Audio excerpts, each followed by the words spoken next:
Prazer, eu sou o Luca Leal, você está no meu canal e hoje vamos discutir sobre o esquecido Voo Noturno.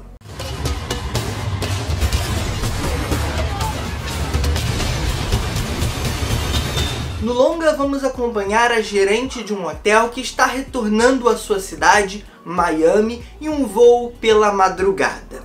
No entanto, ao seu lado senta um homem misterioso. Eles começam a flertar e ela descobre que ele possui um plano que a envolve. Voo Noturno, lançado em 2005, é um filme um tanto quanto esquecido do diretor Wes Craven, que provavelmente você conhece por ter idealizado e dirigido os filmes originais das franquias Pânico e Hora do Pesadelo. Só isso, o cara emplacou dois grandes sucessos do cinema slasher. E aqui, como eu disse, a gente tem um filme um tanto quanto esquecido da sua filmografia, que vai trazer esse estilo de terror / suspense de confinamento.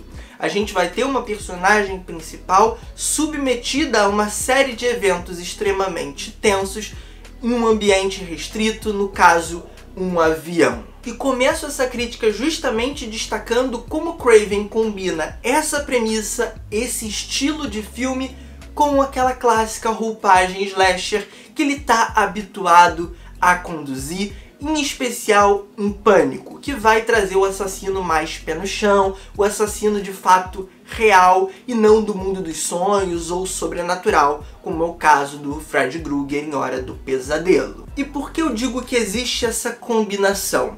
Porque Voo Noturno é, entre aspas, dividido em dois blocos. O bloco do avião e o bloco pós-avião, onde a gente já está ali em Miami, com o aeroporto servindo como um cenário muito importante para uma perseguição e posteriormente a casa de uma personagem. E deixo bem claro que quando eu for falar desse segundo bloco, eu não vou citar os personagens envolvidos e não vou ilustrar com imagens do trailer aqui, justamente para não entrar em spoilers. Eu vou aqui me ater muito ao primeiro bloco do filme e a sua premissa base, que é essa tensão no ambiente controlado do avião.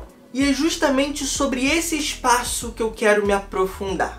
Afinal, não é fácil você conduzir um filme onde boa parte de sua ambientação se dá em um único local, em um único set. Em especial quando esse set é pequeno, é claustrofóbico. Afinal, os planos possíveis para a composição dessas cenas, melhor dizendo, são tanto quanto limitados. Os seus movimentos ficam restritos e, de certa forma, o filme pode cair numa repetição e ficar assim cansativo para o público. E a título de curiosidade, também como exemplo, acredito que 12 Homens e uma Sentença seja o melhor exemplo de filme que trabalha sobre essa lógica. Mas voltando ao avião, Wes Craven tem competência o suficiente para romper essa barreira inicial para a contação da história e consegue elaborar planos extremamente inventivos e, principalmente, consegue utilizá-los para a condução de um suspense crescente, que por muitas vezes me lembra o estilo do Hitchcock. É aquela coisa do público saber algo que os personagens não sabem, e com isso a tensão é crescente e nós, enquanto público, somos constantemente recompensados. Tanto com um susto, com um impacto, algo negativo para os personagens, como também com um alívio, um peso saindo das costas.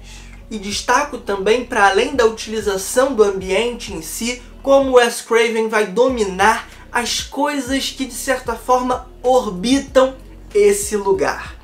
Como, por exemplo, a velhinha que constantemente quer uma atenção, a criança que está no voo sem os pais e demanda de um cuidado maior da tripulação, todo o sistema de regras internas e, é claro, toda a dinâmica, o fluxo dentro daqueles corredores. Como, por exemplo, com as aeromoças passando com o carrinho, você tem também os passageiros que orbitam os nossos protagonistas e vão criar situações para fazer o roteiro, de certa forma, sair do lugar. E aí você tem, por exemplo, a passageira chata, os adolescentes que estão o tempo todo soltando farpas um para o outro e numa dinâmica ali um tanto quanto irritante.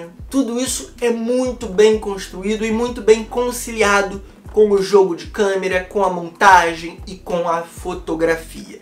É aquilo que eu falei lá no começo. Era muito fácil cair numa monotonia, numa chatice e se tornar um filme um tanto quanto apático. Mas isso em momento nenhum ocorre. O Wes Craven tem um domínio muito claro da câmera e, para além disso, do tom que ele quer construir no filme como um todo. E aí, até comentando sobre esse tom, por mais que ele seja único ao longo do filme, ele tem pequenas variações. Em determinado momento ele abraça algo mais cômico, em outro mais sério. Em alguns momentos ele flerta com toda a estética de um filme de romance.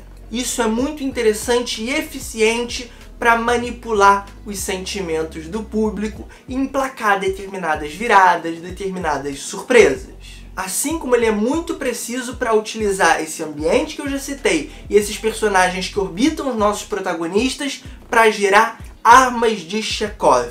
Ele planta várias pistas que vão voltar ao longo do filme como uma forma do roteiro novamente andar, avançar. E aí, é claro, eu também preciso citar o elenco, que está muito bem. A nossa protagonista é vivida por Rachel McAdams, que consegue entregar uma performance um tanto quanto cativante, mas ao mesmo tempo não tão apelativa.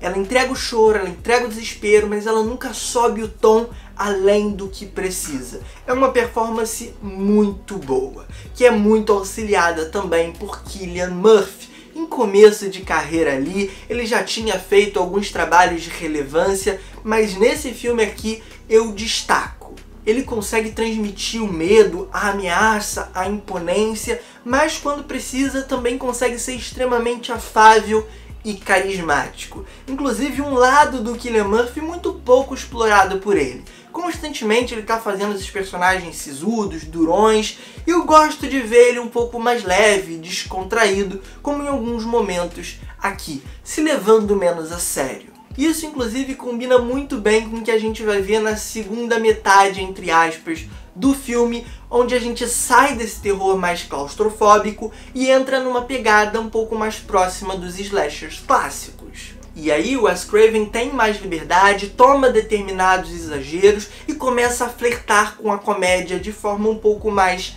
intensa, mas sempre na medida, sempre mantendo aquele tom estabelecido no primeiro bloco. E também sem deixar a tensão cair, muito pelo contrário, alguns momentos desse segundo bloco são extremamente intensos. Ele consegue trabalhar a dinâmica da casa onde tudo isso vai se passar como um labirinto que é familiar a determinado personagem e não familiar a outro. Além disso, gosto de como ele trabalha os objetos cênicos e uma fisicalidade do seu elenco. É algo que, como eu também já apontei, me remete muito a Pânico, onde as vítimas jogam coisas no assassino, atrapalham ele constantemente, fecham a porta e deixam ele de certa forma travado em um lugar. Tudo isso aparece aqui, mas de certa forma com uma sofisticação a mais. E aí é até curioso que, vendo algumas críticas ou alguns reviews no Letterboxd sobre esse filme, algumas pessoas dizem que adoram o primeiro bloco do filme e detestam o segundo. Outras pessoas dizem que detestam o primeiro bloco e amam o segundo. Eu já amo os dois e acho que a combinação desses estilos, cara, foi certeira. Obviamente é uma quebra muito significativa, existe um estranhamento inicial, mas que foi facilmente superado por mim. O que talvez tenha me incomodado foram certos exageros na escala, na proporção que a história toma, no que diz respeito ao plano do antagonista, mas cara, todo o resto de certa forma compensa isso, e isso não teve um peso tão grande pra mim. Mas e aí, o que você acha de Voo Noturno? Curte o filme? Não curte? É uma daquelas pessoas que gosta apenas de uma parte dele? Me conta aqui nos comentários, aproveita, deixa o like e se inscreve no canal se é novo por aqui, ativando o sininho para receber notificações sempre que eu postar um conteúdo novo. Me deixa muito feliz ver a sua inscrição aqui, tá bom? Compartilha e é isso. Valeu, falou e fui!